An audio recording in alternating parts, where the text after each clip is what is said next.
You're listening to The Burning Truth.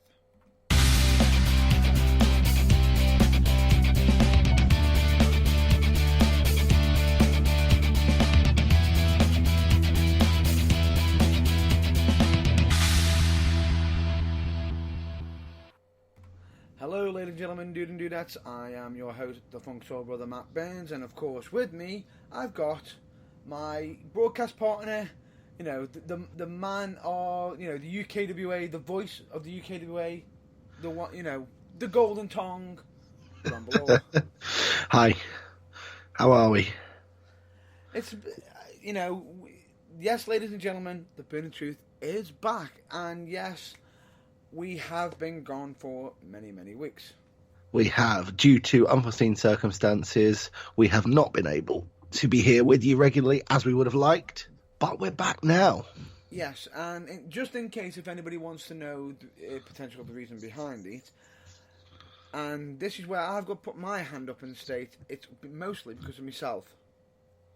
Because essentially what's ended up happening is I ended up being unwell, and at the moment in time, currently I'm the one with all the tech to be able to do the episodes and everything. Essentially what it is, right, is he's the one who sets the episode up. I just join in through the wonders of technology, and he's been unable to do it due to being decidedly the worse for wear, unwell. Yeah. But he's now back full, fighting fit and ready to go, so here we are. Pretty much. You may hear a bit of an odd cough here and there, but don't worry, I am fine, I am well, I am good. He's all good. We're back to full strength. But you may have also noticed something else. But before we get on to that, before I get on to something else, you know, we'd like to say, you know, we do apologise for the multiple weeks. Yes, there has been a lot going on. We have missed multiple predictions, but like we said, we will play a bit of a catch-up. We will hopefully make up for the content in regards to missing weeks potentially by possibly doing longer episodes maybe. Who knows? We will find a way of getting around it and getting things sorted. Now, as for this week, you may have noticed that we're not exactly live. Yeah. And yes, we are a broadcast, and that means we should be live. But the thing is, there is a reason why. There is. Which is the fact that, unfortunately, due to massive busy schedule, and this is nothing to do with health at all, it's due to, originally, when we normally do it, we normally consider rebooking it live for another day. Now, the issue that we've got is, on Sunday, I believe you're busy throughout the morning, not the actual night, and I'm busy during the actual time when we're normally going live, because I will be attending FCW. Ooh, yes. Unfortunately, the time when you're at FCW is when we'd normally be on. I'm busy before that during the day, so we can't reconvene. There's no actual time when we can both be together in the same. We're not in the same place, but through the wonders of technology, free at the same time to actually record. Correct. And then and I know what everyone else is saying. Why don't you do it on one of the other days? Why don't you do it on Monday? Now, Monday can be a bit of a hit and miss. We have done it on Monday, but we don't want to be doing rush episodes. So we'd rather do it when we've got both, when we've both got time. Exactly. So there's that. And I know exactly what everyone else is saying. What about Friday and Saturday? Let's see. Peak wrestling show days. Right. Now, almost guaranteed that one of us is going to be busy, if not both, on at least one of those days. Correct. And unfortunately, most of it already is one half of it is already out, which is me. Yes. Now, you're listening to this on the actual Sunday itself, so technically now I'm probably at FCW doing commentary there and getting everything sorted. So yes, I apologise that this is a pre-recorded episode, but we thought we'd just at least get some content out and, you know, share some love, make a return. But at the same time, Friday, I will most likely have wrestled for United Wrestling. So just so you know, yes, this is early on in the week. So just to make everyone aware that on Friday I will have most likely have been wrestling for United Wrestling, and on Saturday, right? Yeah, it's a special day because at the moment it's not that day yet, but you're now listening to it the day after.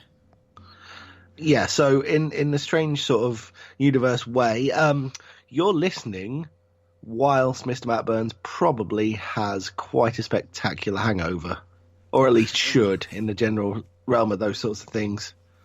Have you guessed what day it is yet? It would be my birthday. Not going to do the joke I did off air before we started, because, it wasn't really funny the first time. But anyway, happy birthday to Matt Burns for yesterday. Yeah, all I'll say is I'm 21 again. Tell a joke. I'm actually 32. Yeah, age is just a number.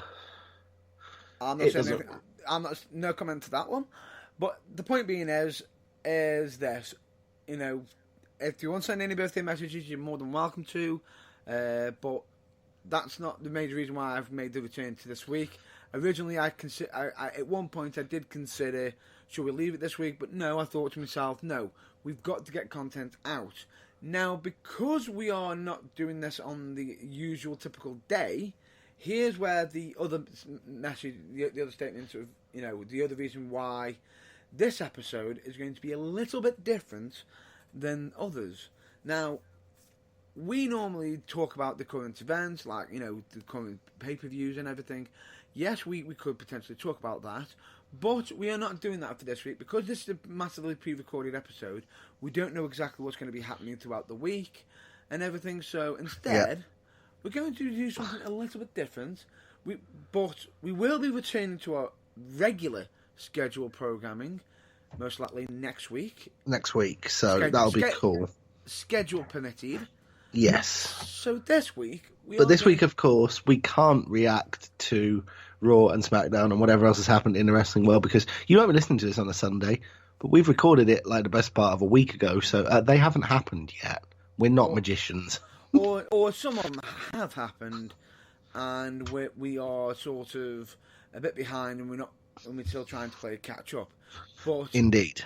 Either way, we're going to be discussing something a little bit different. We are.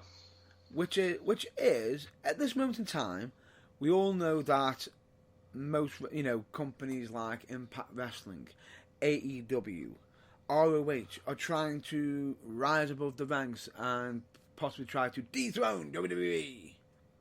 Or at the very least, provide them with a level of competition that those of us of a certain age, e.g. myself and Matt Burns, and anyone of a similar age to us, remember WCW providing WWE with in the late 90s. Which, if I'm not mistaken, actually produced the Monday Night Wars, which I will state produced some of the greatest wrestling. Yeah, that's basically the thing. Yeah, it definitely did. It produced some of the most, looking back, I can't believe they did that moments, but it also, on the flip side, produced some of the greatest wrestling moments that fans of a certain age still look back on and go, yeah, if only. Yeah, I miss them days. Them sorts of things. But the them sort of days. Yeah, but the funny thing about it is we're not just going to be talking about, the past and everything. We're going to be basically talking about, how at the moment in time, a lot of companies have tried to take on WWE. Point an example, and if you want an example of where it could potentially go wrong, let's look no further than Impact Wrestling.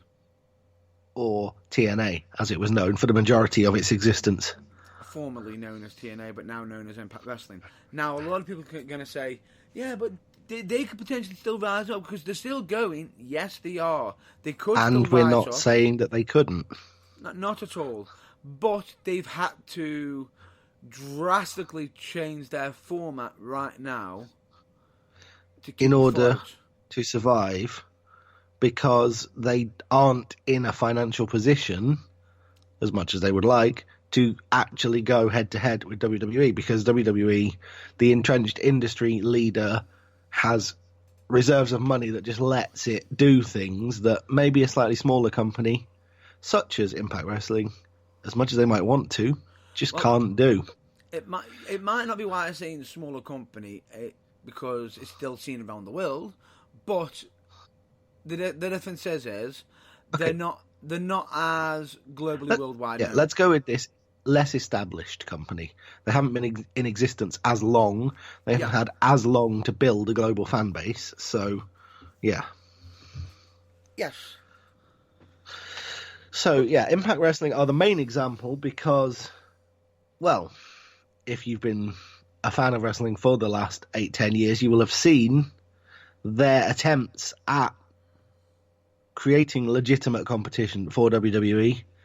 There was a time around about 5 years ago when a lot of us thought, by God, they might have actually cracked it. But sadly, it didn't turn out to be the case. No, and unfortunately, with the case, it might have been pushed much too soon and far too early. They may very well have been trying to run before they could walk.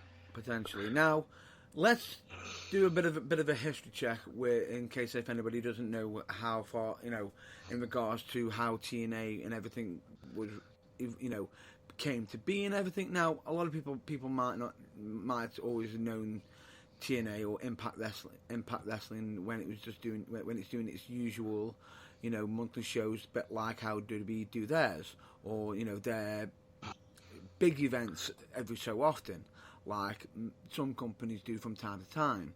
Now, TNA, or previously before it was even known as TNA, NWA TNA. Yep. As it used started off with an entirely different and novel business model, which in the long run didn't work, but you've got to say congratulations to them for trying. It wasn't that it wasn't working, the fact that the product grew much bigger than what it was, but what a great way to start it. Absolutely, to get attention, to say, hey, we're here and we're a bit different. You can't get much better than that. Which, in case if anybody wants to know what they were doing, they were essentially doing monthly big events. No. They were doing weekly big events. Well, weekly big events. They didn't have a TV deal, so they started off doing, instead of a TV show, essentially a weekly pay-per-view every Wednesday night. Almost every night, but it was getting around and out a little bit differently. Plus, they have different production costs. It was run very, very differently, but it was making noise. It was definitely making noise. You have to argue, perhaps potentially due to the caliber of matches they were putting on, more so than the way they were doing it, and due to the huge crop of talent that they had available. Correct. The legacy of which can be seen for how many of them are now in WWE. Some of them are in WWE. Some of them have moved on, and everything. But the point being is, back then it was still very, very interesting. It slowly started to grow, getting bigger, and then all of a sudden they then switched to weekly television and the more standard WWE-esque monthly or thereabouts big shows, which a lot of people were saying, oh, they're taking them on. No, they weren't.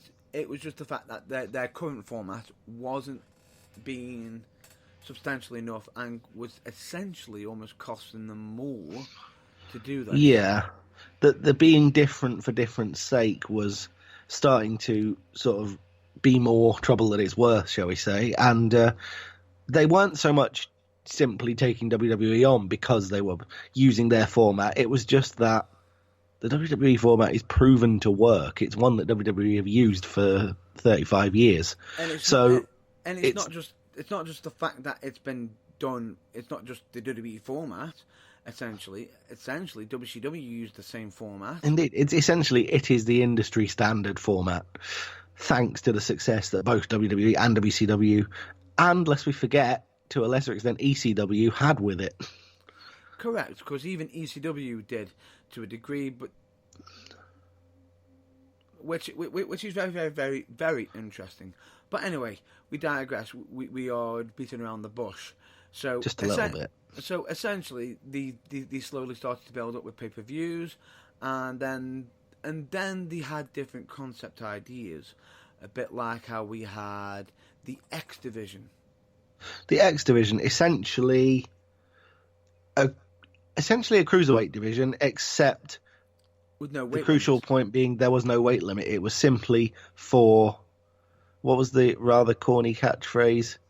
It's not about weight limits, it's about no limits. That limits. doesn't technically That make was- any sense, but it was a catchy catchphrase, and it got people's attention, which was the point.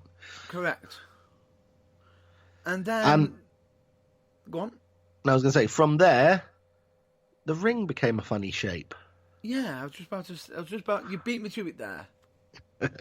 Yeah, in an attempt to be different for difference sake again, TNA decided that they would do something that, if I'm very much mistaken, until then no mainstream American company had ever tried, Mm-hmm. and opt for a ring not with 4 sides, but with 6. Yeah. It was odd. I've got to be honest, when I was watching it on TV at the time, it took some getting used to. But it was still interesting.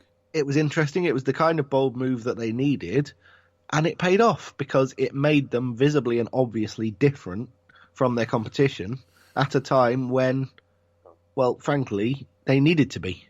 Correct. Now, a lot of people are saying, "Oh, was this when it went through, when it went down?" No. If anything, because they were being successful, and this is the odd thing about it. A lot of people might think, and let me just state this: what we have stated so far in regards to our talk in regards to this are actually the Burning Truth views only. Yeah. This is personal preference.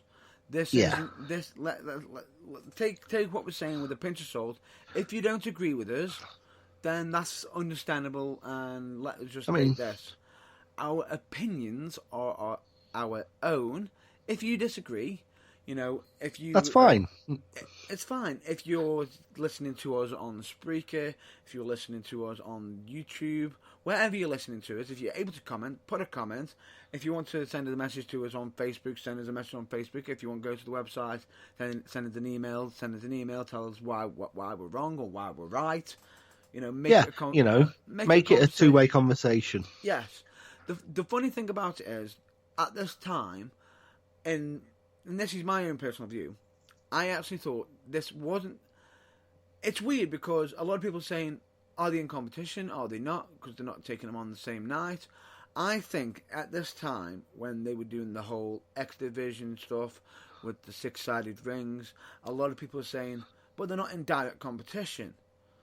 But at the same time, they were, but not in the way that... They were in direct competition. They were providing the same product to potentially the same audience, but they simply saw, I think at least, this is again just my opinion, but they saw that a 4-sided ring and all the other things that were a hallmark of what WWE were doing were all well and good, but they saw an opportunity to, take advantage of the fact that they were different and... potentially cash in on the fact that we're not better necessarily, we're just different. Or another way of stating it, we are a alternative. Indeed. And this is the thing a lot of people make a mistake of. And just because you are alternative to the top brand doesn't say, oh, you're not in competition. You still are. You are still. But there is a group out there that fall under the sort of diagram wrestling fans, and you are in competition with every other wrestling company for them. Irrespective of whether you're, a small indie company that maybe plays to a couple hundred people in an armory, or if you're TNA trying to compete with WWE, you're the same group of fans is going to be watching all of that. Correct. And in some cases, you might even get them all watching all products. in some cases that watch above and beyond all wrestling. But here's the thing: the funny thing about it is, by not directly challenging, TNA was growing because they were pulling in a alternative market, a different, a market that WWE weren't hitting. So the numbers were getting big, were getting good, and a lot of people were saying, well, it's not nowhere near as good. It doesn't need to be. It's still a good idea to have an alternative. It's a good idea to be an alternative, and remember, good is entirely subjective. Correct. If the fans that were watching it kept tuning back in week after week, so they clearly thought it was good. And sometimes you've got to be different to stand out. Indeed, if you want to make headway, you have to stand out, and yeah, standing out is being different sometimes. So that worked for them, and it's led to them getting to the point where, with hindsight, perhaps if they'd stuck at it for another, 5 or 10 years to maybe the point they are now, and slowly built a fan base, they could have been direct competition. But unfortunately, a little bit of success seemed to go to their heads a bit. It wasn't just the fact that it was a little bit of success goes to their heads. And some people may or may not disagree with me on this one. They saw an opportunity too. And this is the issue where I feel that TNA/Impact fell a little bit almost under the WCW issues. Under the banner of what a lot of people who dismiss TNA like to call it as WCW Mark II. They did a little bit when they did this. For better or for worse, their decision making at this time, probably wasn't in the best long-term interests of the company. Now, a lot of people can say, well, why are you using that? Why? In case if anybody wants to know what I'm referring to, is the fact that whenever a current or former WWE wrestler was leaving WWE, Impact or TNA would be jumping on them straight away. Yes, and it was sort of pare down the differences a little bit, because it so quickly became to be the case that a third, then maybe half of the roster was no longer the individuals who had never perhaps been to WWE or were up and coming, and maybe that was their long-term aim, but they hadn't got there yet. And more of them were people who still had or possibly had in the past name value from already being in WWE, and who were maybe on the, had reached the peaks and were maybe on the downward path of the second half of their career, and who TNA snapped up. But with hindsight, unwisely, because, as I say, it narrowed the difference. Some of them, the more names that were recognised from WWE that were on the TNA roster, it narrowed the difference between the two. It did narrow the difference, but here's the thing. Some of them were actually good. Great buys. Oh, absolutely, yeah. Far from it. We're not saying that they were all bad. Right? We're not. Because some of them, it was saying, oh, wow, they're big enough to take WWE talent. Which is a unique idea, because at the same time they are offering alternative work to other workers, which is still making a great product, which is still absolutely different. We're not stating that grabbing all, former WWE wrestlers or it's all bad. We're not saying it's a bad thing. It's something that's still happening now. It still is, but they did it at a later on, to the point where it was like, could it be now damaging the product later on, when they had, as much as I thought it was interesting when Kevin Nash was dealing with like the paparazzi segment, that was funny. That was funny.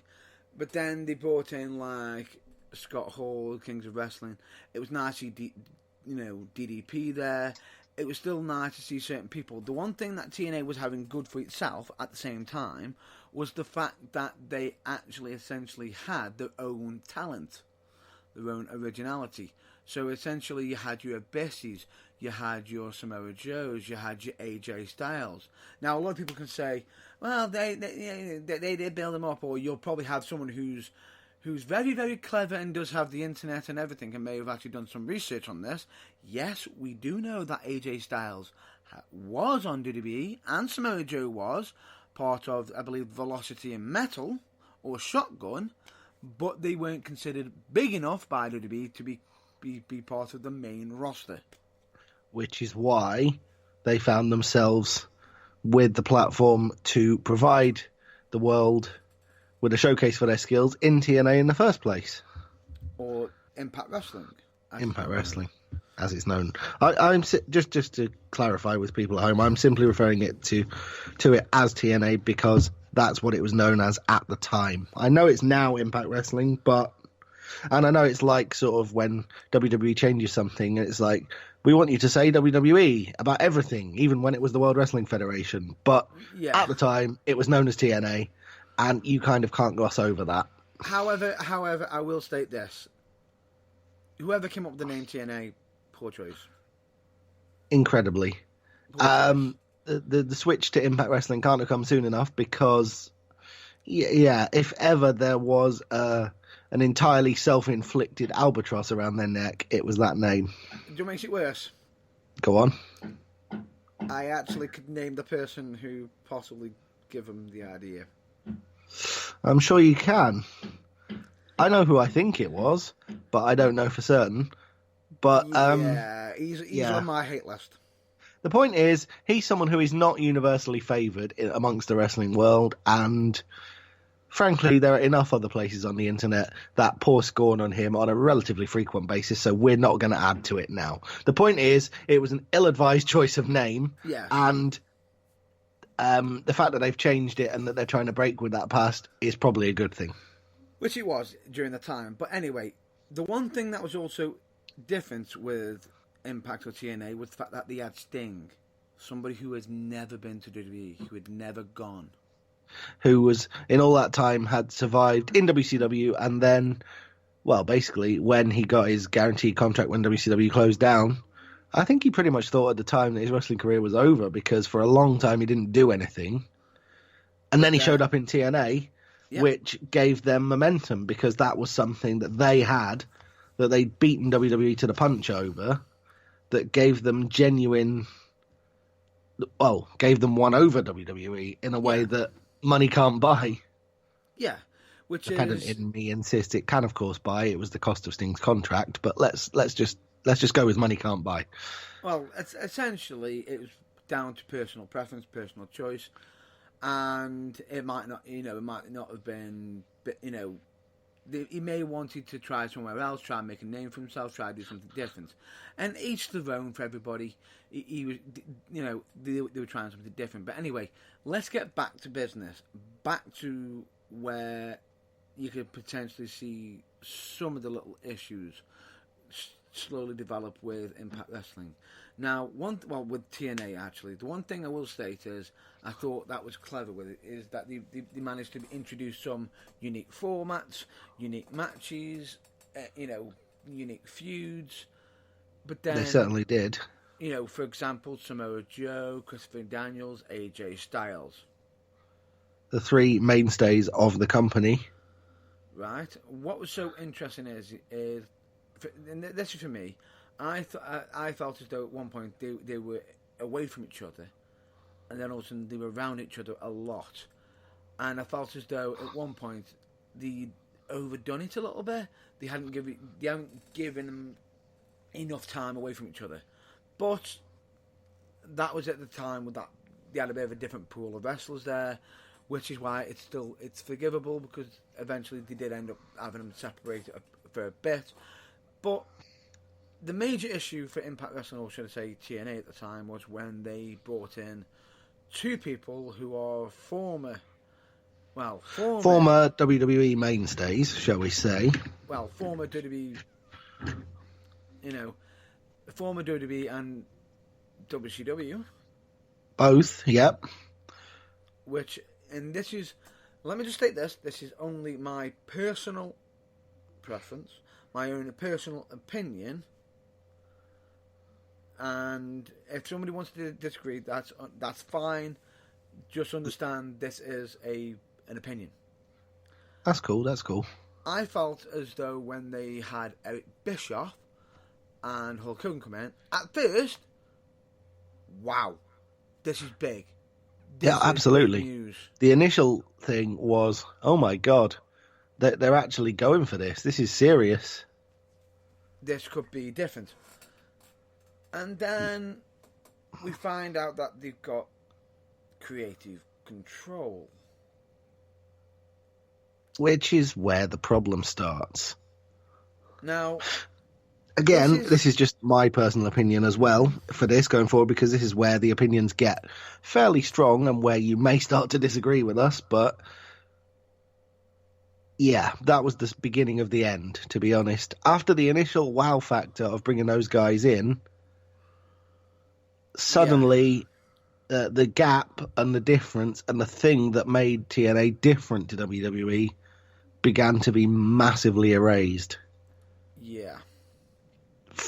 Basically, right, this is my opinion. Soapbox time. Mm-hmm. The bringing in of Eric Bischoff and Hulk Hogan basically was rendering justification for the internet masses to use the phrase WCW2 to describe TNA, because, if I remember correctly, they brought a load of former WWE and WCW guys in, put them in prominent positions over and above existing TNA stars at the time. Mm-hmm. If I remember correctly, one of the first things Hogan did was make the ring square again. Ooh. And put on the back burner the X Division. Basically, it's like, yeah, this is working and we're different and it's going well. Let's throw all that in the bin and just become a clone of the company that went out of business 10 years before. That's got to work. Or essentially, let's just copy the format that already works for WWE, which the massive issue I had with it is a bit of the issue that WCW had is the fact that they had so much high talent, but a lot of them had creative control over their contracts. Now, because of that, if they wanted to turn down a certain storyline, they had every right to. Absolutely. But the hypocrisy of the fact that the existing TNA stars who were the ones who had put the company in the position to in the first place weren't granted such luxury, shall we say. It's a bit of a Mickey take, and it led to, obviously, dissent in the ranks. Which, essentially, as soon as you saw the ring disappear, the six-sided ring, it was like, they want six sides. The crowd are chanting, they want six sides, and they're not giving it. And it's automatically become a situation where, oh dear, management have moved to the stage where they think they know what the fans want better than the fans do. And but that never works out. But, as an alternative, what they could have still brought, there was a way of bringing back the four sides. And I can think of this right now. They could have brought it back temporarily for, to basically make the six sides more special. Just bust out the six-sided ring for special occasions, special events. Which such would have been as the Lockdown pay-per-view, for example. Destination X. Yeah. Straight the away. Lockdown pay-per-view, which features the six sides of steel. Yeah. Six-sided steel cage match, which you can't physically have with a four-sided ring. But, Yeah. But the point being is the fact that it would have made it more special, made it more memorable potentially, and good thing that you mentioned Lockdown, because I'll bring up a point on that probably hurt Lockdown, if anything, was the fact that they had the cage up throughout the entire show. Yeah, it's kind of a similar situation. What they should have done is similar to what WWE do now with their theme pay-per-views, be it Money in the Bank or Elimination Chamber, Hell in a Cell or Elimination Chamber. Yeah, have it there and have one or possibly two matches in the cage, but there's no need for all of them. It's the same with TLC. All the matches feature the use of weapons, but they're all different kinds. So it's not just a tables match. Oh, look, a tables match. Oh, what's in the main event? I wonder. Oh, a tables match. No, it's different. Some have tables, some have ladders, some have chairs. In the same way that, as I say, they only have one or sometimes two Money in the Bank matches, Elimination Chamber matches, the whole card isn't in the chamber and it doesn't dilute the format. Correct. However, Go on. I have to say, bearing in mind the limited use of steel cages outside of lockdown in TNA, I think the concept worked. It did work, but it was still a bit... However, I can see what you're saying. Yeah, I can see both sides of the argument. Anyway, the point being, all of that originality, the 6 sides of steel, everything else, gone because the 4-sided ring was back. And then, before we could even take a breath and go, not sure that was a good idea. Let's go. Let's go to Monday night and battle them on the Monday nights. Let's go one-on-one with the biggest, most established show on wrestling television ever, ever, ever. Bad move. Hindsight is on my side with this one, and so it proved, because what did they last? 6, maybe 9 months before they retreated to Tuesdays in a big hurry? Pretty much. Yeah. And in that time, even with WWE, I mean, I know they've sunk lower since, but at the time, suffering from low ratings, Impact, or TNA as it was then, didn't make a dent whatsoever. The issue is, straight away, they were trying to compete with WWE at a time when they weren't as big. They just made some rapid changes, which they didn't give time to bed in. And there was the also added fact that straight away they just made massive changes. So straight away you got the Knockouts division being changed. You'd got the Tag division being the way it was. You then got the X Division Championship, which was originally no limits, to now being a weight limited. Yeah. So it became essentially. It was a case of cruiserweight. Far too many changes at once, all being thrown at you. Not many of them honestly thought through beyond, basically, I can just picture the executive meeting now. How about we do this? How about we put a weight limit on the X Division? Yeah, that's a good idea. Do it. And that's probably about as much thought as was put into it, without any idea of the ramifications in the long term. I don't even think it was that. Me personally, I think Hogan suggested it, and they just went, "It's Hogan. He knows what he's doing." Yeah, probably. The idea that there was any opposition to any of these ideas, I find hard to believe. But the problem was, maybe there should have been, with hindsight. And then it got worse. As if it couldn't have got any worse after they'd stayed on Monday nights for the briefest of less than a year and then immediately limped back to their previous, I don't remember if it was Tuesday or Wednesday night slot, admitting defeat. You would have thought, oh, okay, that's bad. They've got a bloody nose, but maybe they've learned from this. Spoiler, they hadn't.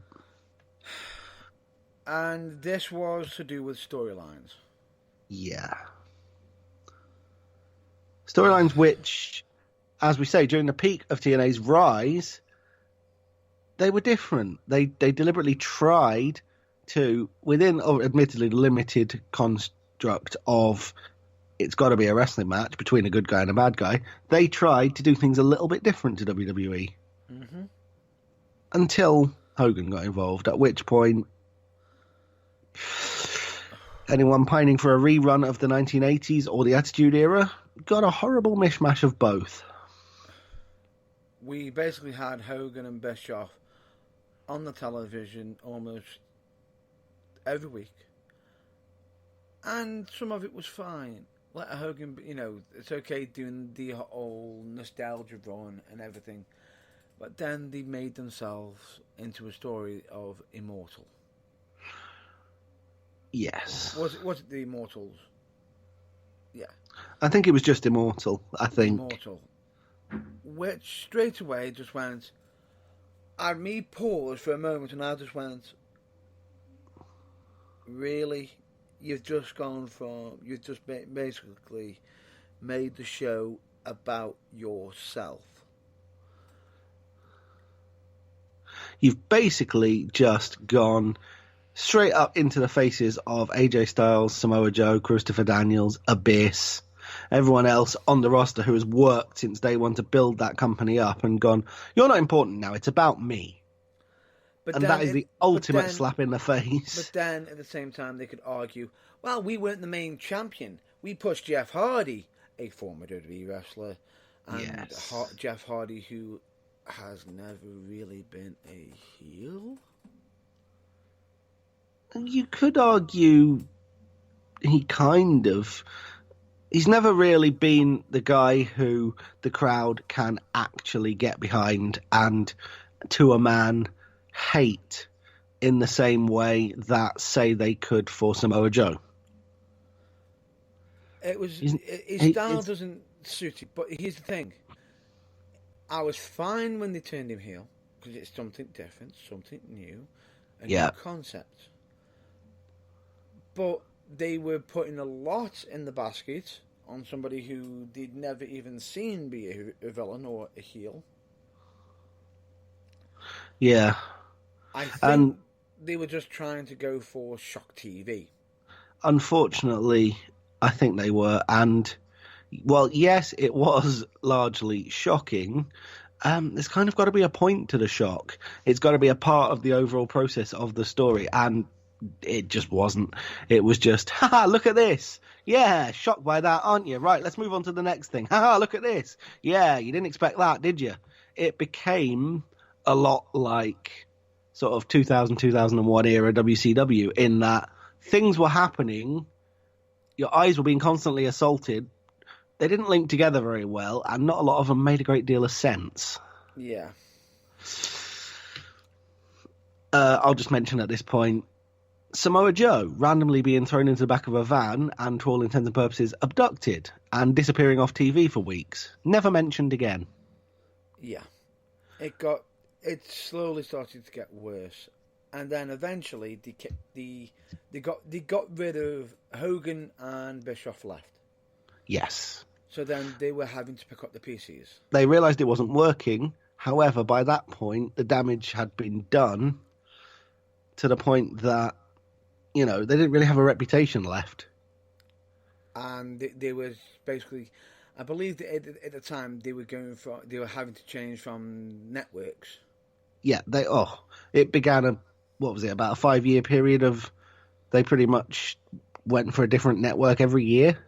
I wouldn't say every year, but the point being is they had some, there was blood in the water. They were basically trying to stop the leaking. The sharks were circling, and I don't think anyone in the office knew how to stop them. Now, at this time, a lot of people were saying, well, did it get better? Sorry? A lot of people were saying, did it get better? It did for a bit. It did. It did. It slowly got a little bit better, but then a bit later on, they were. Let me just state this, ladies and gentlemen. This isn't us just bashing on Impact Wrestling or TNA. We're not. Well, we are, but there is a greater point to it, which we're slowly working our way towards. We will get to it, but here's the thing: we will be changing it over to other companies soon. We'll briefly mention other companies as well, but we've nearly reached the end of the TNA segment of this. So, I believe during this time, this is when they decided to change over to Impact. They became Impact Wrestling by now, so they were no longer TNA. I believe so, yes. In an attempt to distance themselves from the past and the TNA name, which I know it didn't sit well with a lot of people, including yourself. Which I know what everyone's probably thinking. Everyone's thinking, well, why is TNA different? It stands for Total Non-Stop Action.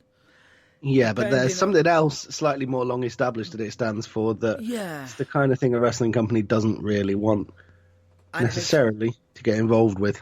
And it makes it a bit more of a joke. A little bit, yeah. Even though Impact Wrestling was producing some of the best TV material for the Knockout division.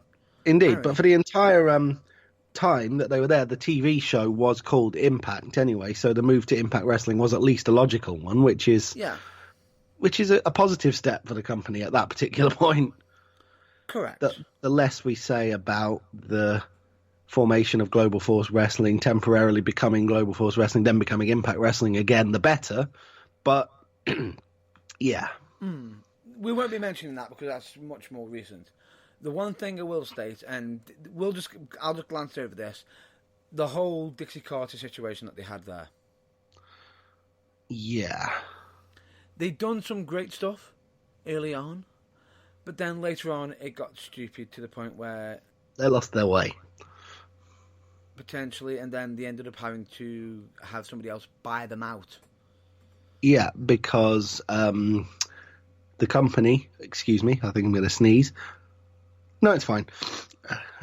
The company who owned them, for whom Dixie Carter was a representative, saw the scale of the losses, there's no two ways about it, in the immediate post-Hogan era, and decided they didn't want to foot the bill anymore. And it wasn't just that. The fact that you had Dixie Carter, who had lost her parents' funding, I believe it was, Yeah. and on top of that, had another potential buyer. And Bill Another, Clinton. yes, the treatment of him was less than stellar as well. Right, if you just bear with us, ladies and gentlemen, there possibly might be a bit of scramble due to some technical issues. We do apologise for that. But anyway, we'll push on. All I'll state is the whole issue with Billy Corgan and Dixie Carter. I think what Dixie had promised Corgan was an absolute outrage. The fact that she was saying, "Oh, come," and let me just state this is not me stating facts. This is me stating an opinion. Once again, it comes across as though she'd basically said, "How about you buy some stocks and shares into Impact Wrestling and chuck us some money, help us get bigger." And So far, so logical. And you become part of the on board of making on board. Yeah, great. But to then allow him to take his money, spend his money, and to say he has no right to control the product. Yeah, that's bit of a class one slap in the face, that. So, quite rightly, he got incredibly angry with this and decided to go to the courts to try and get his money back because he felt he'd been misrepresented. Correct. Now, as we all know, that's what had been dealt with. Dixie's now no longer involved, has moved on, and that, Impact Wrestling is now under a complete different network. It's no longer under Anthem now, is it? I don't know, to be honest. I know it was Panda Energy was the parent company in the Dixie Carter days. Anthem then bought it, but who owns it currently? I'm not entirely sure. It may still be Anthem. It may have been sold again. No, I think it was sold again. I believe it was. Okay. I think it was sold again. It might be more so to do with the Fight Network. Possibly. Or is it Bear with me. No, Sinclair are the owners of Ring of Honor. Yeah, I know it's Sinclair, but I'm not sure. It's something similar. Bear with me. Ladies and gentlemen, talk amongst yourself whilst I populate internet search engine this. using the beautiful power of the internet. Oh yes. So yes. So while Panda Energy owned it, they then sold it on to Anthem Sports and Entertainment. Whether that is still the case, I am awaiting the results of an internet search engine search. No, apparently, according to the world's most popular search engine, parent organisation is still Anthem Media Group. So it is still Anthem. Yes. Right. So Anthem haven't got rid of him. It might be the fact that they just got rid of Dixie then. Yes. Right. So it's still potentially Anthem who own it. That's fine. Yes. According to the internet. Yeah. Which, as we know, is far from infallible, but generally search engines... Actually, are you ready for this? Go on. Interesting part. Dixie still owns part of it. If she does, it'll be in a minority interest stake, like roughly 10%. 5%, yeah. But, yeah, Anthem Media Group are the owners. Well, and Anthem Sports and Entertainment, which I believe they own most of it, which is 95%. Yes. which is a wholly owned subsidiary of Anthem Media Group. But anyway, we've just about reached the end of what our TNA sort of history lesson, and the point of it is, after all that, after nearly 15 years now of going for it, of challenging WWE inadvisedly, of falling back, they are now currently, they find themselves, I believe, the fourth biggest wrestling promotion in America. Is this your own personal preference? It's my own personal opinion. I was going to say I'm going to back it up with more opinion, but as far as I know, and again, I have no proof to back this up. If you know different, you know all the ways to get in touch. Please get in touch with the actual facts. But currently, Impact are the fourth biggest wrestling promotion in the USA. Behind, in third place, Ring of Honor. Mm-hmm. And in second place, the company we're going to talk about in a minute, the latest big challenger who look like they might give WWE the run for the money that Vince McMahon so definitely craves. You know who I'm talking about, don't you? No, I have no idea. Oh, really? You've never heard of All Elite Wrestling then? Oh, AEW, of course we have. Yeah, of course you have. Yeah. So I would say that's the case. I would say that Ring of Honor, who came along, did their thing, did the shows, sold DVDs of them, made sure they made a profit from DVD sales for each show, kept a steady, sturdy fan base, and pretty much stayed out of the negative spotlight generated by some of TNA's headlines, and just stayed the third biggest company for that entire time. Might now be the second, but then, or briefly the second before AEW came along. Potentially, yeah. And some might disagree with that. Some might say, oh, Rachel still because they've been going longer. Some might say it's AEW, depending because of their product and their quality and everything. But it's all opinionate. It's all opinion. It's all opinion. And me personally, I would say I'd actually have to agree with you. And this is like personal preference. I would say Impact Wrestling is fourth. I would say that. Because as much as everyone can say, but what about, you got all other wrestlers, all other wrestling companies? It's personal preference, yes. Excuse me. You will have your CMLL.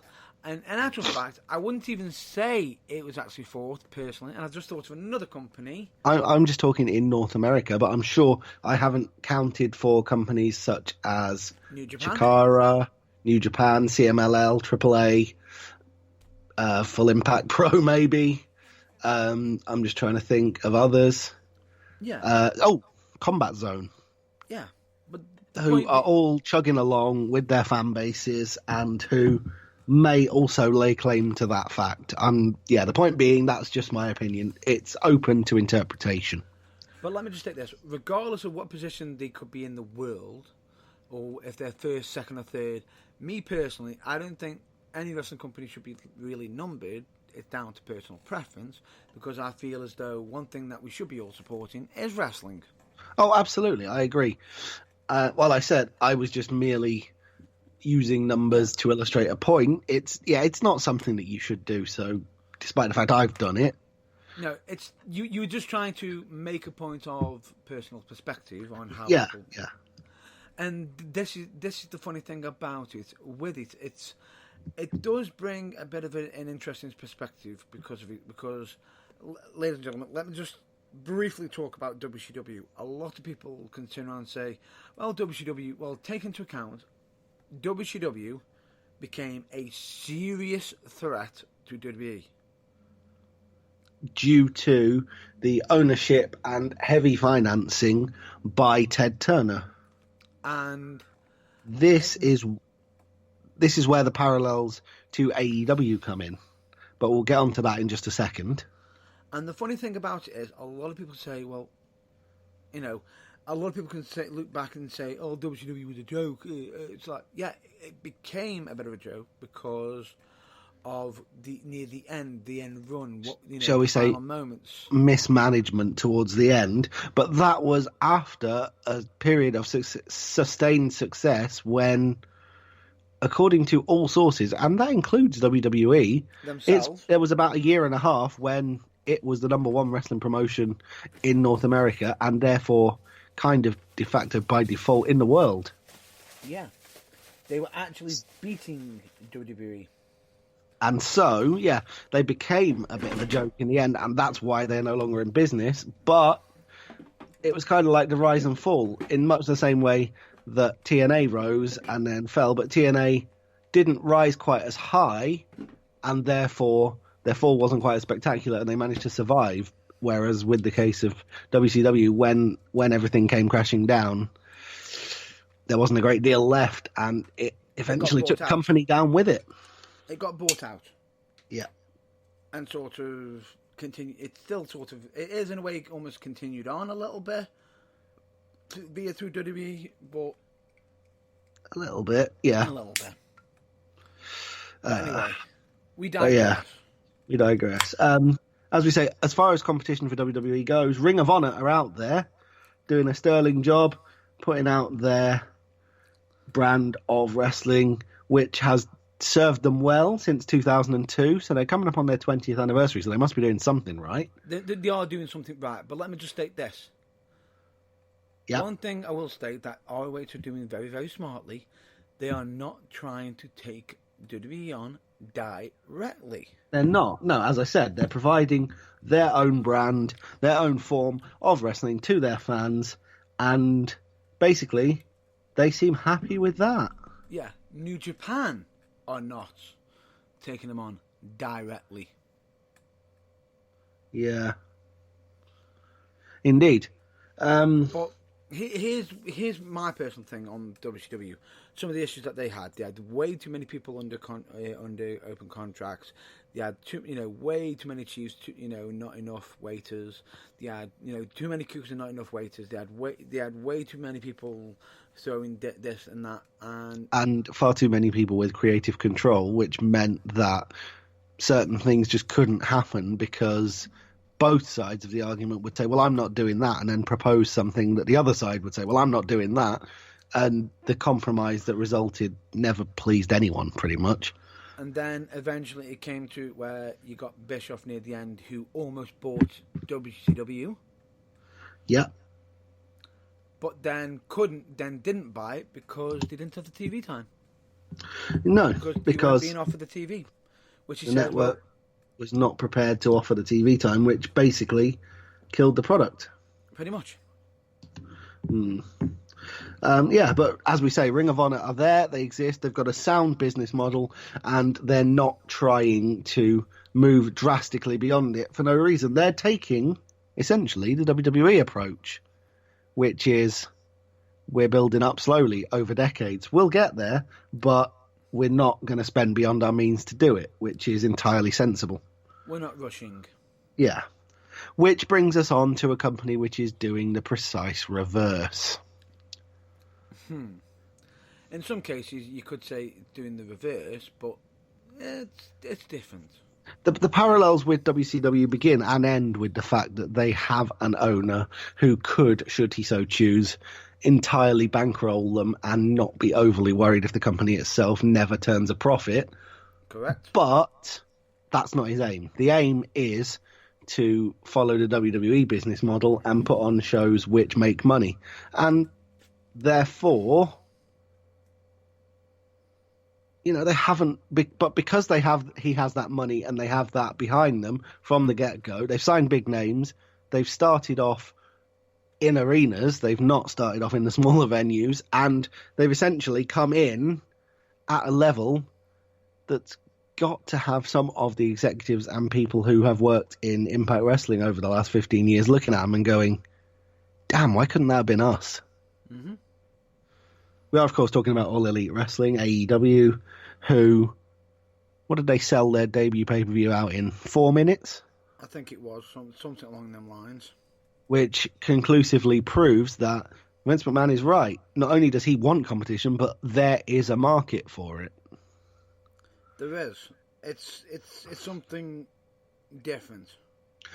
Yeah, like I say, it's something different. It's something that can come in and off the bat go, well, we could match your production values and we can match everything that you can do. Correct. We might not initially be straight on your level because we're only going to run a show once every 3 or 4 months. We're still trying to sort out a TV deal.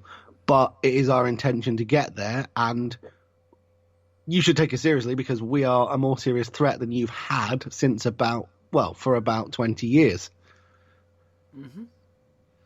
And I, for one, am looking forward to it because everyone knows the situation with WWE. They haven't had any serious competition that is able to spend on their financial level for such a long time that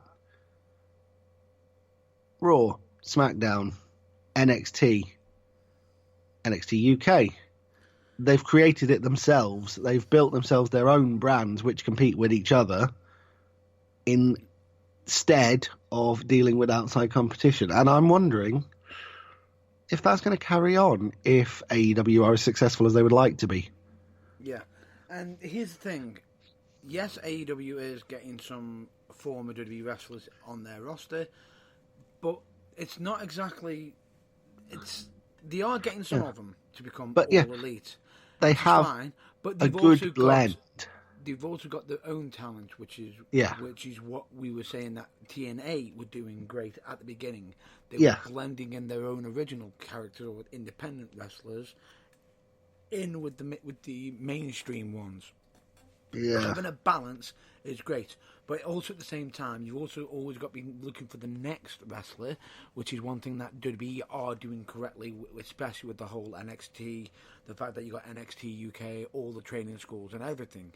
So essentially, they were doing absolutely brilliant. It's a bit like what Impact were doing with the whole Al Snow training and everything. They were doing absolutely phenomenal ideas because they were actually trying to make their own next wrestler, their own next superstar. You always got to be looking for the next superstar. Indeed. And as from a pure wrestling perspective, it's good that AEW exists because now WWE aren't simply there to have free reign to just hoover up any of the world's amazing talent that they want to just then use or abuse by just dumping on superstars or 205 Live as they see fit. There is a genuine second option for the up-and-coming stars, the already established stars who maybe haven't made it to WWE yet, who can now think, it's the pinnacle, but could I benefit from some time in AEW first? And some people might say, do I use AEW as a step up for WWE? Or do I try to go to WWE and then if I don't, I should settle for AEW? The difference is it's creating an alternative. And this is the word that you've probably noticed I've been using throughout this episode is alternative. As we said, Vince McMahon loves the idea of competition. He wants an alternative to his product because he quite rightly feels, that it's a symbiosis. If you have two companies fighting for the same fans, it pushes both of them on to work harder to produce better products that drive the fans to want to watch one over the other, and it works for the benefit of both companies in the long term. Also, with it being an alternative, it could also establish and show that there's another market for in a field that not many people might be knowing about and might be unaware of. But the thing is, at the same time, it is alternative. And this is where you make your differentiating facts. This is where you make it stand out. This is how you make it, produce. Where, when I watched all Double or Nothing, it reminded me the vibe of the Attitude Era days. It did to me a little bit as well. But the difference was still with the great quality wrestling. Which is, of course, the core selling point that they have to go by. Which a lot of people, and we've brought this up as a topic in the past, in regards to how well do you remember the Attitude Era. We're not going to go back onto that subject at all. All I'm just saying to you is the wrestling product. Yeah, go on. No. Oh, no, okay. Well, Matt Burns has a slight cough. I was just going to say, what it is a slight reminder of what the Attitude Era was and why we loved it for those of us who were around to see it. And for those of us who weren't, It's basically all the good bits of the Attitude Era, but recast in a modern light. And it's something that hopefully will make them want to go, on the internet, on WWE Network or whatever else, and revisit stuff from the past, possibly for the youngest fans these days from before they were even born. Correct. And go, well, what was all the fuss about with that? So it's generating interest in the past product as well as the current. So it's not a bad thing at all. It's not, because if you think about it, it's wrestling helping each other in all aspects. And the thing is, if you're able to tell a different story each time and make it, and basically showcase your history, your current, and everything, it works. It works across all platforms, and it's clever in that sense. But here's the thing: as long as they stay in alternative, they can only go so far. If they really want to, the only time I'd say is if they were going to take on WWE and try to take them on one-on-one, the only time that they were able to do it is when they're big enough and they are producing monthly pay-per-views, potentially. That could be the potential time for them to attempt it, but even so. Well, even so, they will have seen the way in which TNA tried and failed, and of course, hopefully, taken notes. And I think that the guys in charge, so far at least, seem to be aware that, as the tired cliche I used before, they've got to walk before they can run. They seem to be keen to take it steady, which is good, because they're coming along, they're doing a show every now and again, they're building a fan base. I think they've now got a TV show, or at least there's one in the works, which means there'll be a weekly outlet for their stars to get them established. Yep. And I also think they're doing right in that they have a good blend. It's not simply WWE cast-offs, and it's not simply guys that no one's heard of before. There is a nice blend. For every Chris Jericho, there's a Kenny Omega. For every Dean Ambrose, or what's he called in the indies? I forget. John Moxley. There's what are the tag team called? Young Bucks. The Young Bucks, And for every someone in the middle, like Cody Rhodes, there's a guy like... I'm struggling to think of the name of someone who is an AEW guy who hasn't previously been in WWE, but who's on the rise. But Kushida Okada. That's a good one. I was going to say Ty Dillinger at this point, but that's not his name in AEW either, and he is a former WWE guy, so he doesn't count.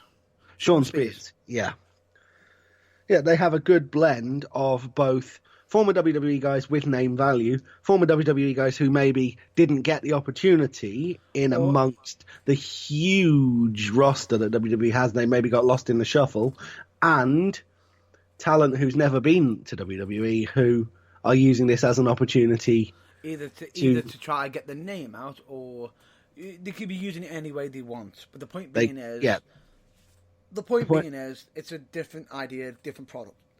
And the blend of talent seems to me to have been carefully considered, and from my standpoint, after one pay-per-view, it seems to be pretty well measured.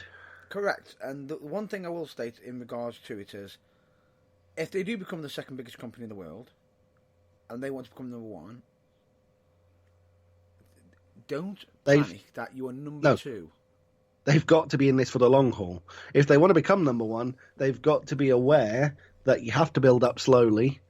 Look at TNA. It took them 10 years to challenge, and they failed. You've got to be aware that even with the budget they've got, which, to the best of my knowledge, again, this is just my opinion, I don't know that it's fact, to the best of my knowledge, dwarfs anything that TNA were ever able to work with, they've got to be aware that it might take them 10 years to be a legitimate threat. I think they are, and I think they've got that to their advantage.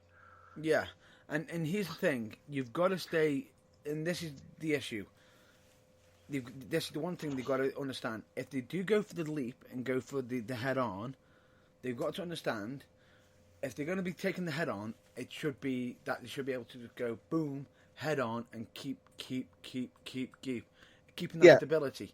They've got to understand that, unlike TNA, they've got to understand that if they don't beat WWE straight away... It's not that it's straight away.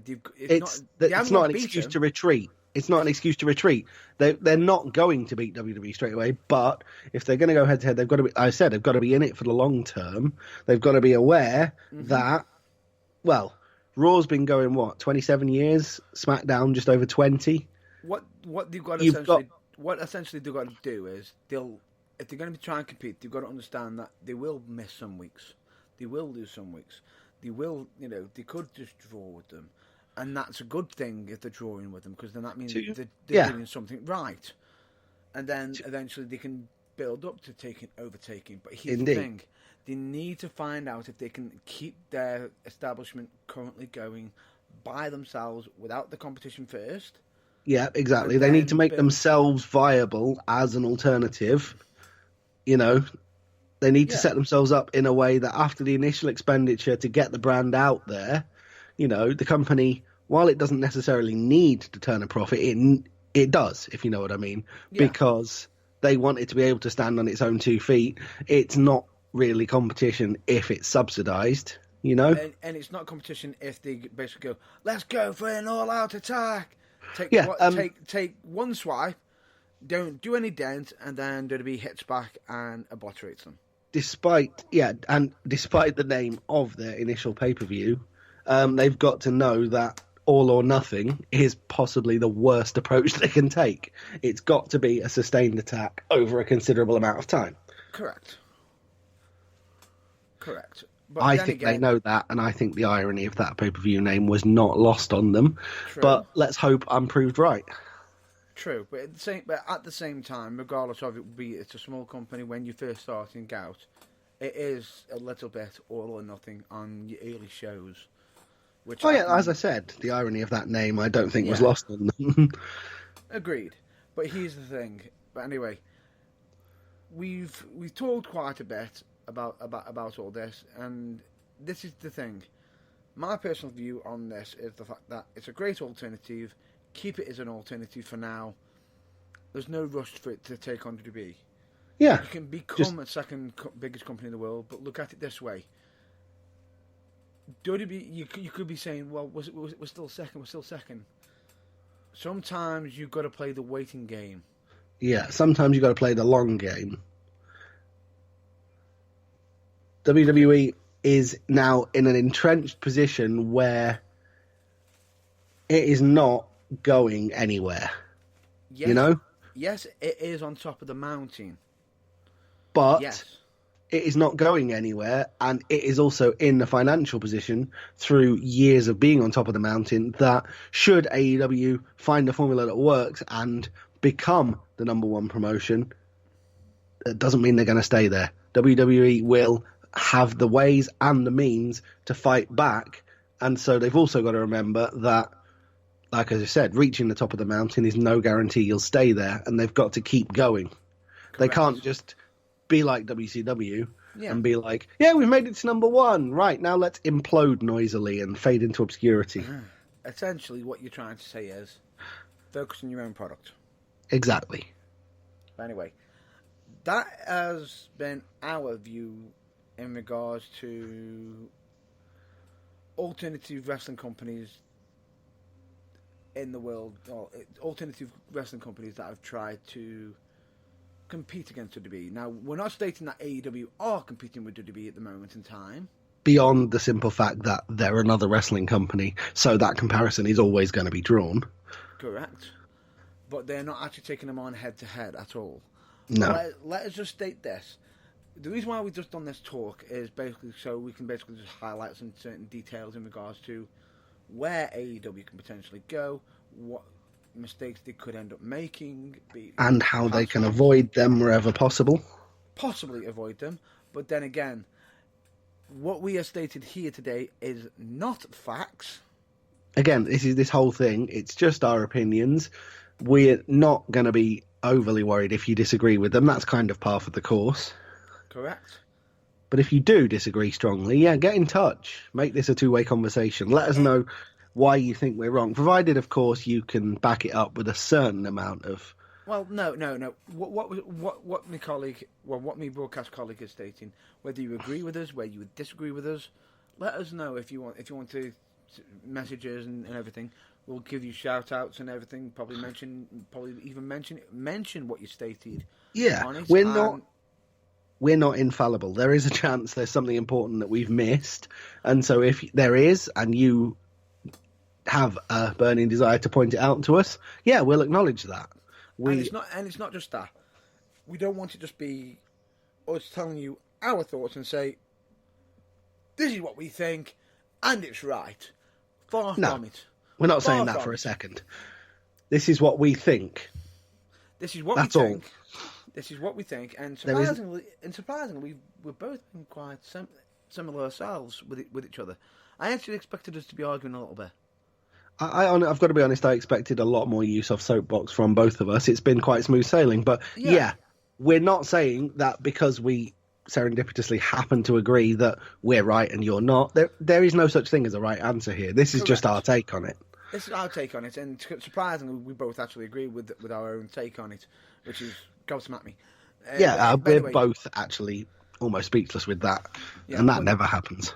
But the point being is not everyone will agree with us, and we are actually interested in to find out your thoughts and views. So let's see what we don't want, and this is the one thing we don't want. Oh, you're wrong because you're stupid. No, we want considered thoughts of why we're wrong. That you can, like I was just going to say, don't just be like, nah, I don't agree with you.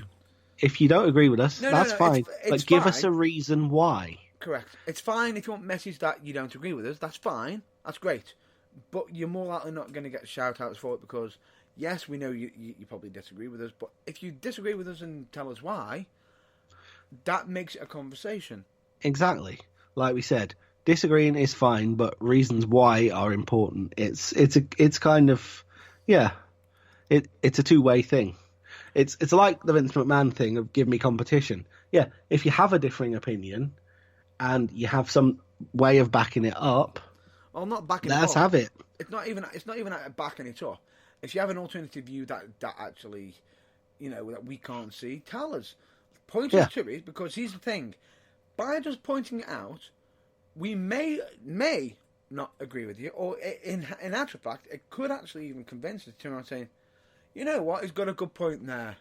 I agree. Yeah. And for the general good of wrestling fans being as knowledgeable as they can be about the product they love, that helps everyone. It does, and here's the thing. There's no right, no wrong answers. There certainly aren't. It's just a case of what you believe, backed up wherever possible, with something you've seen that shows that is the case, or,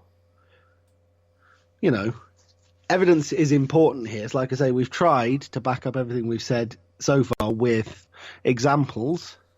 So if you can do the same, that'd help your case. Correct. But also, if we have made any mistakes, please point them out to us, because politely. Please point them out to us, because as we stated, we're not is it infallible or fallible? We're not in. I think it's one of them where both works, but I always say infallible. Basically, we're not perfect. We get things wrong sometimes, and we're better people for being able to admit that. Correct. And well, it's not saying that we're better. No, I'm saying we are better as people because we can admit we occasionally get things wrong.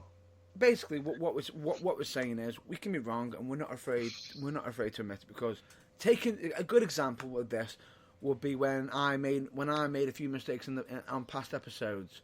And what did I immediately do on the next episode? Stand up and say, yep, I got that wrong. And here's why. Yes. But anyway, so I think that pretty much wraps everything up. That is nicely wrapped up. That is possibly where we're possibly going to be leaving it there. If there's any topics you want us to discuss for another week or for another sort of long session episode, give us a shout out if you got any interesting subjects you want us to talk about. But as for next week, we will most likely be returning to our regular schedule program. Or, to be honest with you, one thing I am going to state is, if there is any weekends that we can't do any of the usual, a bit like this weekend, how we've got it, that we're both busy. If there is any pre-recorded episodes to be done, we could actually end up making them episodes the long ones, as in the ones like these, where we pick a subject and we just run with it. And we just talk it through. Yeah, because that's a good contrast point to the regular episodes where we're just talking about what's actually happened and, trying to be objective rather than just purely critical, because that's far too easy. Correct. And it's more or less of us looking into the past as well. Yeah, which is always a good thing. Correct. Okay, Anyway, on that note, I believe you have some plugs to do. I actually do, so I'll get them under the way quickly. But anyway, All right, then. let me just state this right out the gate. Because yes, I know a lot of people are going to be saying, "Well, aren't you the owner of UKWA?" Yes, I am. But one thing I will state: last week I was actually at Shropshire Wrestling Alliance. Absolutely fantastic show, amazing. Always, as I've always stated, check out your local wrestling shows, of course. But anyway, let's just get straight to the plugs straight away. So please check out UKWA, also known as UK Wrestling Alliance, UKWM, also known as UK Wrestling Media, Manchester Pro Wrestling Academy, as beginner classes are on Monday, £10 per class, 7 p.m. till 9 p.m. If you're after location details, please check them out on their social media, most likely Facebook. Please check out JG Pension and Stitching. Please check out charitable organisations like Mind and Change for Health and Wellbeing. Please check out Team 4-Star on YouTube, especially with their Dragon Ball Z Bridge series and other series that they also discuss. Please check out bands like The New Breed, Camens, Blackpool. Absolutely fantastic music, and I can also state brilliant bands. And of course, as always, please check out Botchamania and Wrestle Crap. And of course, you're welcome, Matthew. And RD. And of course, please also check out OSW Review, who, if I'm not mistaken, you've also got someone from Botchamania named Matthew who pops up on there as well. From time to time. From time to time. Interesting show, I will say. All I'll say is the second you watch one episode of OSW Review, I guarantee you will at one point say, what bar are they? But anyway, that's not actually us, but you'll have to check out OSW Review to find out more about that. Please check out Phil DeFranco, who's always bringing out news, interesting news, especially on YouTube. Bit of a unique format. Please check out When Fandom Strikes, amazing singer. She's on YouTube, and I actually found her content on TikTok. Absolutely, especially with her things that keep me up at night. Absolutely hilarious. Then you got Luke Moto with his vlog, with his I believe almost weekly random episodes and everything, which is very interesting. And in one of the episodes, even I'm in it as a special guest. Stoner Crows. But anyway, let's continue on. Please check out for any content in regards to Marvel, anything geeky, DC, comics. Please check out Geek of the Week podcast, which actually stars, I believe, Magic Mark Adams. Magic Mark Adams, legend. Absolute legend. Please check out one company I will state, and this is an interesting one, which is Kayfabe Music UK. If you are after some quality custom-made music, be it if you're a wrestler, you're a ring announcer, or even after somebody who's after a cool theme music, please check them out, because I will state this. We are, the burning truth is actually possibly considering checking out Kayfabe Music UK for even a possible new theme music for the podcast, which you can also get that music for. Well, not for the podcast, for the broadcast, as we say. But anyway, broadcast, podcast, either way, we could be potentially checking out their content to find out some interesting new theme music for ourselves. And of course, please check out Turnbuckle TV, where you can watch UK Wrestling Alliance and many, many other companies like Nothing But Wrestling. I believe Academy Pro Wrestling just recently joined on there. Fusion Pro Wrestling. There are dozens of companies on there, and it's all for the bargain price of just $3.99 a month. $3.99 a month. So essentially, everyone can turn around and say, that could be a lot. Do you know how much that is? A month. $3.99 a month. $3.99 a month. Do you know what that is? Like half an hour's wages? Not even that. You ready for this? Do you want me to break it down even more? Go on. £1 a week. £1 a week. What can you even get for £1 a week in this day and age? I'll tell you what you can get. Turnbuckle TV. Exactly. Do it. I believe it's even though I don't agree with the fact that the Freddo price has gone up, you could probably get about 1 or 2 Freddos. Yeah, possibly. Sorry, yes, I know, I'm showing my age. Yes. Space Invaders, maybe? Maybe, yeah. But anyway, But we digress. we digress. The point being is, you can get some great quality wrestling for just From dozens of UK promotions that you won't get in many other places Correct. for just $3.99 a month. Spot on. But anyway, and of course, please always check out your local wrestling shows. Just for some examples would be United Wrestling, which they're actually having a show on this Friday. So please check them out. There's also Academy Pro Wrestling, Future Championship Wrestling, who have also got a show on this Sunday. Then we've got Fusion Pro Wrestling, Pro Wrestling View, who have actually got a wrestling show the following week. Awesome. Which is the following Friday. Well, actually, I just mentioned that United Wrestling has got a show on Friday. My mistake. I've just realised this is a pre-recorded, so in actual fact, United's just gone. It was a couple of days ago. Oops. And Future Championship Wrestling is probably happening as I'm speaking to you now. Damn it. Check them out anyway. They'll have more shows in the future. Wait. And there's a point on me making a mistake. Yep.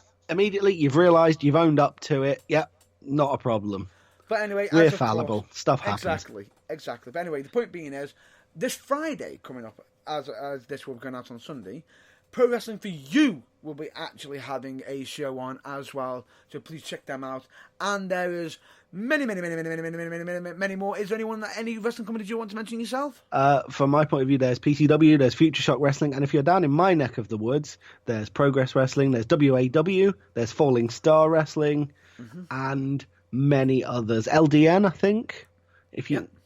I'm not that close to London, but there's them. Basically, wherever you are in the country, get on your internet search engine, have a look, because there's bound to be a wrestling promotion in the nearest big town to you.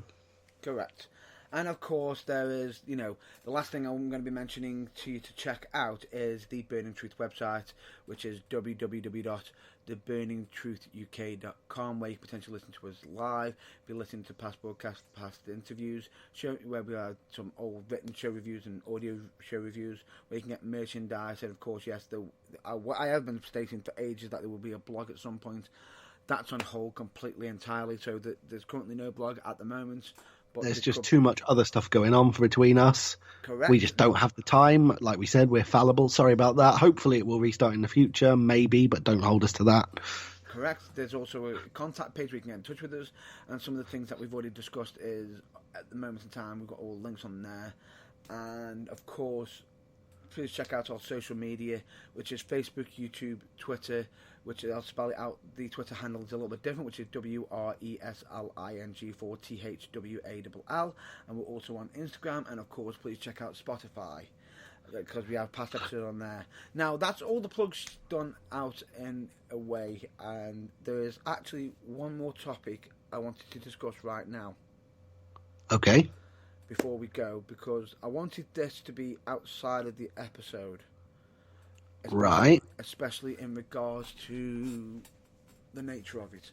Now, most of the time when something like this happens, we normally hit it off early on in the episode. I think I know where you're going with this. Yes. Ladies and gentlemen, this is one piece of news that we will be most likely be adding a tribute on the next episode as well, but we aren't doing a minute of silence on this episode because I feel as though we got a lot out, and it's a bit of it's a difficult situation because the episode isn't live, but we'll address it next time. And if you're anywhere near Preston, I believe PCW are doing a tribute show fairly soon, so if you can get to that, that would be the ultimate way to pay tribute. I think they might have just missed it. They might have just missed it, potentially, when this goes out. But all I will be stating is this episode of The Burning Truth is dedicated to Lionheart, who unfortunately had recently passed away. This episode dedicated to the memory of Lionheart. Yep. Rest in peace. And yes, we did put out a post in regards to this, and let us just state this. Condolences to his family and friends, work colleagues, and everything, but please, please, please, let us just state this. Please respect the family, friends, and work colleagues. In this time of, need, I'm sure they'll want to be left alone. Please respect their wishes. Mm-hmm. And as I say, if you are in the Preston area, the PCW show, which may or may not have already happened, will be a night of tribute to Lionheart, and all proceeds will be donated to his family. So I think that's a nice touch. Correct. And let me just state, is we're not doing the minute silence on this episode. We will do the 1 minute silence on the next episode, which will be live. The next episode when we are live, yes. Yeah, just so we can basically put it out. We just thought we'd just mention it right now. Absolute gentleman. I can honestly say he has touched so many people. He's positively influenced so many people's lives, and it's an absolute tragedy. It's unfortunate what has happened, but with that state, all I will just state is if anybody does need to talk or anything, please just state you're not alone. You can talk to anybody, and the Burning Truth door is always open. My door is always open. I'm sure John Ballor's doors will always be open if you need to message or send any DMs. But absolutely. Let me just point out this. Even if you don't talk to us directly or anybody or anything, as long as you are talking to somebody and acquiring any help if you need it, then we are happy for you. Yes. So with that, yes, I know we probably ended this episode on a slightly somber note. But we will be back next week to our regular scheduled programming. We will be doing our tribute in regards to Lionheart, and let us just state, please, as always, for the next episode, please stay well, stay safe. We will catch you next week, but until then, catch you later, and please check out your local wrestling. Thanks for listening, and good night.